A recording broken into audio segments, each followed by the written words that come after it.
ساتھ بھلائی کا ارادہ فرماتا ہے تو اس کو پروردگار دین کی سمجھ عطا فرما دیتا ہے۔ حضرت سیدنا ابو موسیٰ اشعری رضی اللہ تعالیٰ عنہ فرماتے ہیں کہ رحمت دو عالم صلی اللہ تعالیٰ علیہ وسلم نے ارشاد فرمایا کہ اللہ تبارک و تعالیٰ نے مجھے جس علم اور ہدایت کے ساتھ، جن مسائل کے ساتھ، جن احکامات کے ساتھ مبعوث فرمایا کہ ان مسائل کی، ان احکامات کی مثال بارش کی طرح ہے۔ رحمت دو عالم علیہ السلام نے ہمیں ایک مثال دے کر بات سمجھائی، فرمایا کہ جیسے بارش جب زمین پہ برستی ہے تو آقا علیہ السلام نے فرمایا کہ زمین 3 قسم سے اس بارش سے فائدہ اٹھاتی ہے۔ فرمایا کہ ایک قسم وہ ہے کہ جب بارش زمین پہ برستی ہے تو اس سے سبزہ اگتا ہے،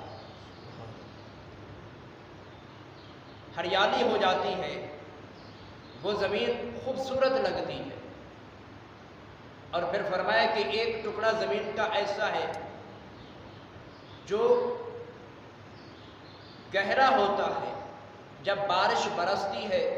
تو اس ٹکڑے پہ بارش کا پانی جمع ہو جاتا ہے، جس سے دوسرے لوگ فائدہ اٹھاتے ہیں، خود بھی پیتے ہیں، جانوروں کو بھی پلاتے ہیں، زمین کو سیراب بھی کرتے ہیں۔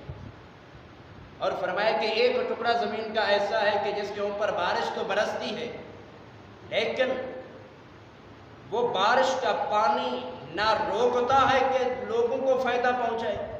نہ اس بارش کے قطرات کی وجہ سے وہ ٹکڑا سبزہ اگاتا ہے جو خوبصورت لگے۔ تو جب رحمت دو عالم علیہ السلام نے یہ بات ارشاد فرمائی تو صحابہ کرام نے عرض کیا کہ یا رسول اللہ ہمیں یہ بات سمجھ نہیں آئی کہ آپ نے علم و ہدایت، احکامات خدا بندی کی بارش کے ساتھ آپ نے مثال دی، ہمیں یہ بات سمجھ نہیں آئی۔ تو تاجدار مدینہ صلی اللہ تعالیٰ علیہ وسلم نے ارشاد فرمایا کہ جن احکامات کے ساتھ رب العالمین نے مجھے اس دنیا کے اندر بھیجا تو جو آدمی ان احکامات کی عمل کر کے اپنی زندگی بسر کرتا ہے تو فرمایا کہ اس بندے کی مثال زمین کے اس ٹکڑے کی طرح ہے کہ جس سے سبزہ اگتا ہے، جو خوبصورت لگتی ہے۔ تو فرمایا کہ جب آدمی ان احکامات کے اوپر خود صرف عمل کرتا ہے تو اس کی زندگی بھی اسی طرح خوبصورت بن جاتی ہے۔ اور فرمایا کہ کچھ بندے وہ ہوتے ہیں کہ جو زمین کے اس گہرے ٹکڑے کی طرح ہوتے ہیں، یعنی کہ احکامات خدا بندی کے اوپر خود بھی عمل کرتے ہیں اور خود عمل کر کے دوسروں کے لیے بھی وہ سبب بنتے ہیں۔ سبحان اللہ۔ یعنی کہ خود علم حاصل کرتے ہیں اور علم حاصل کر کے وہی پیغام دوسرے تک پہنچاتے ہیں، جیسے وہ زمین کا ٹکڑا بارش کا پانی روک کر کسی اور کو فائدہ پہنچاتا ہے۔ اور فرمایا کہ تیسری قسم کے لوگ ایسے ہوتے ہیں وہ اس چٹیل میدان کی طرح ہے کہ جس کے اوپر بارش برسی اور وہ بارش کا پانی اور آگے چلا گیا، یعنی نہ خود عمل کیا اور نہ دوسرے کسی اور کے لیے وہ عمل کا سبب بنا۔ تو آج ہم نے یہ سوچنا ہے اور دیکھنا ہے کہ ہم نے ان 3 قسم میں سے کون سی قسم کے اندر ہم نے شامل ہونا ہے کہ احکامات خدا بندی کے اوپر صرف خود عمل کر کے اپنی زندگی بہتر بنانی ہے،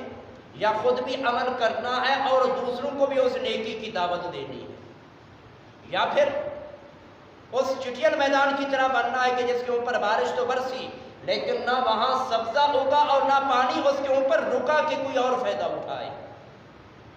تو پھر وہ ایسے ہی ہے کہ جیسے اکثر ہم یہ کہتے ہیں آپس کے اندر بات چیت کرتے ہوئے کہ ادھر سے سنا اور ادھر سے نکال دیا، یعنی کہ اگر ہم خود احکامات خدا بندی کے اوپر عمل نہیں کریں گے اور کسی اور کے لیے عمل کا ذریعہ نہیں بنیں گے تو پھر ہمارا حال یہی ہے کہ احکامات خدا بندی کو ہم نے ایک طرف سے سنا اور دوسری طرف سے نکال دیا۔ نیکی کا پیغام پہنچانا، کسی کو نیکی کی دعوت دینا، اس کے متعلق حضرت سیدنا سعد بن سعد رضی اللہ تعالیٰ عنہ فرماتے ہیں کہ ایک دن رحمت دو عالم علیہ السلام نے حضرت سیدنا علی المرتضیٰ رضی اللہ تعالی عنہ سے ارشاد فرمایا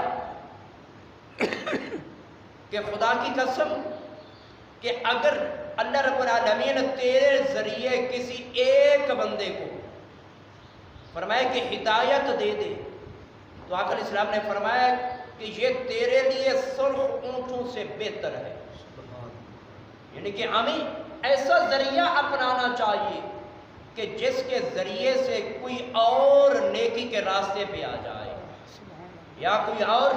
ہمارے ہی وجہ سے گناہ سے بچ جائے, ہماری ہی وجہ سے, ہماری دعوت دینے کی وجہ سے, اس کو بار بار دین کی تبلیغ کرنے کی وجہ سے اگر کوئی ایک بندہ بھی ہمارے کہنے پہ نمازی بن جائے, ہمارے کہنے پہ مسجد کے اندر آنا جانا اس کا ہو جائے, ہماری ہی وجہ سے قرآن کی تلاوت کرنے والا بن جائے, ہماری ہی وجہ سے وہ گناہوں کو چھوڑ دے, تو رحمت دو عالم علیہ السلام نے فرمایا کہ یہ تمہارے لیے سرخ اونٹوں سے بہتر ہے. لیکن آج ہمارا کیا حال ہے؟ چلو اہل محلہ نہ صحیح, دوست احباب رشتہ دار نہ صحیح, لیکن کم از کم ہم اپنے گھر کی چار دیواری کے اندر رہنے والوں کو تو نماز کی دعوت دیں, جو ہمارے ساتھ رہتی ہیں, جن کی ہم دیکھ بھال کرتی ہیں, جن کا ہم دنیاوی طور پہ خرچہ برداشت کرتی ہیں, جن کی ہم دنیاوی طور پہ حفاظت کرتی ہیں, جن کے لیے ہم نے ان کو گھر کی چھت مہیا کی ہے, تو کم از کم ہم انہیں تو نماز کی دعوت دیں. اگر وہی بھی نمازی بن جائیں, وہی گھر کے اندر اور گھر سے باہر شرعی حدود کے اوپر عمل کرنے والے بن جائیں ہماری دعوت دینے کی وجہ سے, تو سمجھ لو کہ پھر ہماری یہ زندگی بھی اور قبر اور حشر والی زندگی بھی بہتر ہو جائے گی, تاکہ ہمارے نامہ اعمال کے اندر کم از کم اتنی نیکی تو ہو کہ فرشتے اس بات کی تو گواہی دیے کہ مولا تیرے اس بندے نے تیرے فلاں بندے کو نماز کی دعوت دی تھی اور اس نے اس کی دعوت کو قبول کر کے وہ نمازی بن گیا تھا, تیرے اس بندے نے فلاں کو گناہ سے بچنے کی دعوت دی تھی اور اس نے اس دعوت کو قبول کرتے ہوئے گناہ کو چھوڑ دیا تھا.